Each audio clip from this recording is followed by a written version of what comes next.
Namaskaram students. In the previous session, we learnt about plant movement in plant physiology. Today, I am going to explain the topic is photosynthesis. I hope this is not a new word for you, photosynthesis. In your lower class onwards, you learned what is photosynthesis. Anyway, I am going to explain. Photo means light, synthesis means food. So, in the presence of sunlight, plants can prepare their own food with the help of the pigment called as chlorophyll.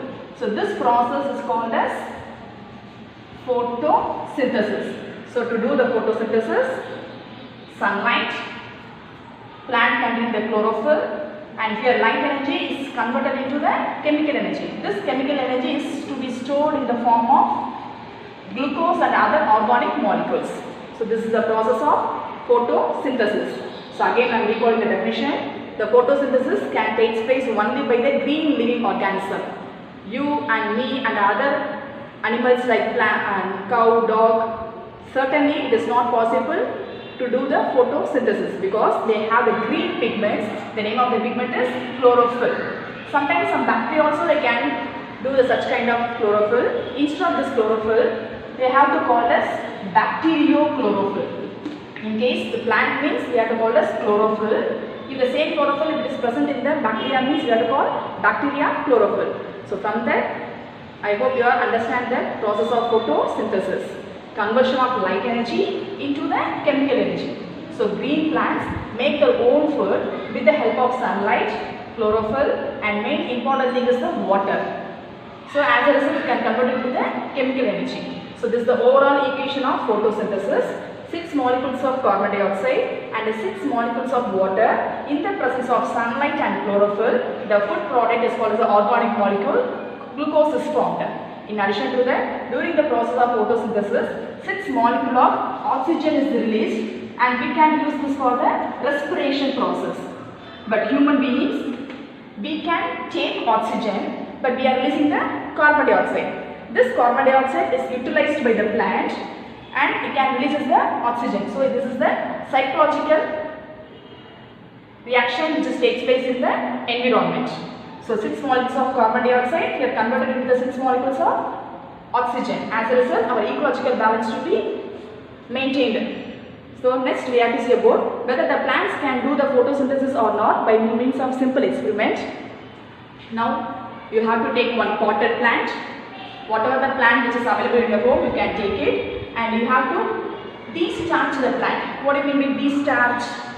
This is nothing but we have to remove the starch process from the plant. That is called as the D. D means remove, starch. So removal of starch from the process is called as the de-starch. So for that, what you have to do is take a potted plant and keep the plant in dark room. Because there is no sunlight, how they can prepare the food? So there is no food is available. So we have to call the process de-starch. Take a potted plant and keep it in the dark room. Before we are keeping in the dark room, one leaf alone should be covered with the black color chart paper, and we have to keep it in mind the chart cover presence of both upper and lower surface of the leaf regions. That's the thing we have to check before keep it in the dark room. In the dark room, we have to keep it for minimum 24 hours.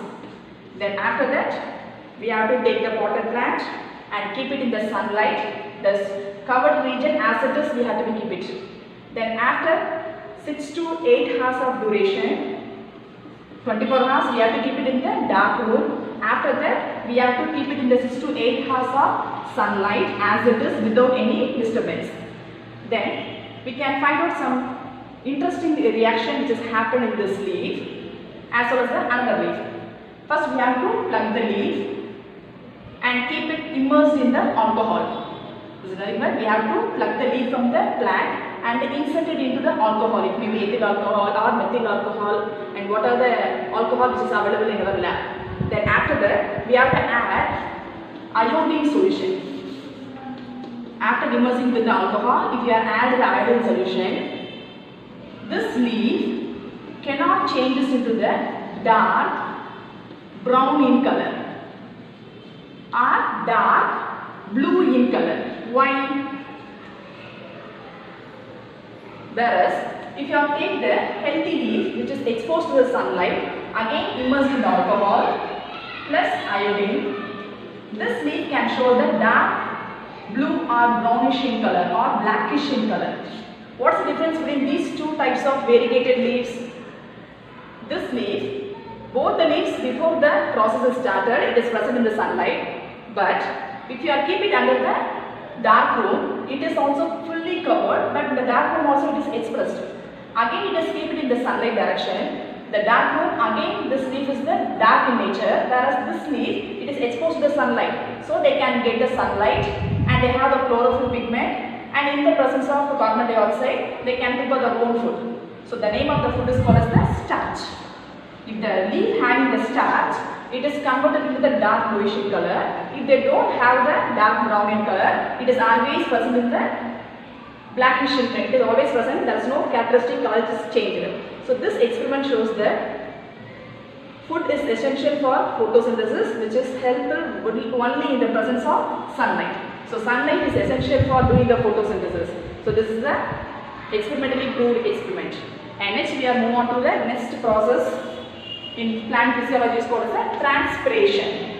If you pour water on the floor, immediately it is evaporated. Same thing is happened in the plant also. Large amount of water which is present in the soil zone, and this water can be trapped by the root, and the root can be transferred the water from root region to the aerial parts of the plant. As a result, while they are going up and up, loss of water can be occurs. That loss of water in the form of water vapor is called as a transpiration. So this is the definition of transpiration. This is nothing but the water, here they are converted into water vapor through aerial parts of the plant is called as transpiration. The transpiration is entirely different from the evaporation. The transpiration is done by only the greeny portion of the plant, such as stem and leafy portion. For example, take one leaf and cut a small portion of the leaf and keep it under the microscope. We can see the part what I am doing here, and the name of the plant is called, structure is called as stomata. So stomata is alone is responsible for the transpiration in stem and leaf of the plants. What is stomata? What are the functions of the stomata? Why this alone is responsible for transpiration? So for all this question, I am going to explain now. So stomata is the central part and it acts as the nucleus of the leafy tiny pore structure. So stomata is the tiny pore minute structure we can see in the leafy portion, and this stomata is surrounded by the kidney shaped structure is called as guard cells. So center stomata which is surrounded by the kidney shaped structure is called as guard cells. Inside the guard cell, chloroplast to be present. In the previous itself I said about to do the photosynthesis, chlorophyll is essential now. The chlorophyll is nothing but the organelle which is responsible as chloroplast.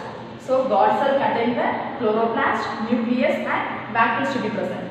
And these guard cells are surrounded by the epidermal cells or subsidiary cells. So this is the structure of stomata. So each stomata is surrounded by the pair of kidney shaped guard cells, and each guard cell is surrounded by the subsidiary cells. During the day, stomata to be open. As a result, the guard cell is going to be enlarged. The stomata should be exposed. The water from the subsidiary cells entering through the guard cells and it can reach the stomata during the daytime. But in the night time, the stomata is going to be closed. As a result, the water from the guard cell, water from the stomata it leaves the guard cell, and from the guard cell it can go to the epidermal cell, and later it can passes to the other zone region. So this is the way entry of the water and exit of the water can take place through the stomata. So this is called as the stomatal transpiration. This is nothing but transpiration takes place through stomata. So we have to call as the stomatal transpiration. There are three types of transpiration, and first one is called the stomatal transpiration. Now I said loss of water from the water vapor through stomata is called as stomatal transpiration. About 90 to 95% of transpiration occurs through stomata. And stomata, next to the stomata, second type of transpiration is called as the cuticular transpiration. The loss of water through cuticles. Cuticle is nothing but the leaf is covered by one layer. That layer is called a cuticle. The cuticle responsible for the transpiration, so we have to call as a cuticular transpiration. And third type of transpiration is called as lenticular transpiration, in which bark of the woody plants or bark of the any types of plants, they can be released out the structure. So through the protrusions of the bark, some waxy materials are released. Through that alone, the transpiration can be occurs. Such a type of transpiration is called as lenticular transpiration. So lenticular transpiration takes place through the lenticels. What is lenticels? This is nothing but a small opening which is present in the woody stems and twig of the plants. And this transpiration is necessary for the transport of water mechanism. In addition to that, it is responsible for continuous supply of the minerals, as well as it can maintain the temperature of the plant, and it can create a push and pull mechanism of water and food translocation also. So these are a very important process takes place in the transpiration. At last, we are going to see about what are the exchanging of gases. The gases we are taking in carbon dioxide or we are taking in oxygen. We can take oxygen and we are releasing carbon dioxide, but plants is doing the reversible process, exchanging of gases. That's the thing we are going to learn. How does the plant can get air? I already said in the leaves they have a minute pore. That pore is called as the stomata. Through the stomata alone, the same gaseous exchange is also going to take place. So air exchange takes place continuously through the stomata. Here they are exchanging the carbon dioxide and oxygen. During the daytime, plant procure the carbon dioxide and they are releasing the oxygen. During the night time, plant take in oxygen and they are releasing the carbon dioxide. This is the way the exchanging of gaseous can take place in the plants. In detail, we are going to learn in a higher class. Thank you, girls.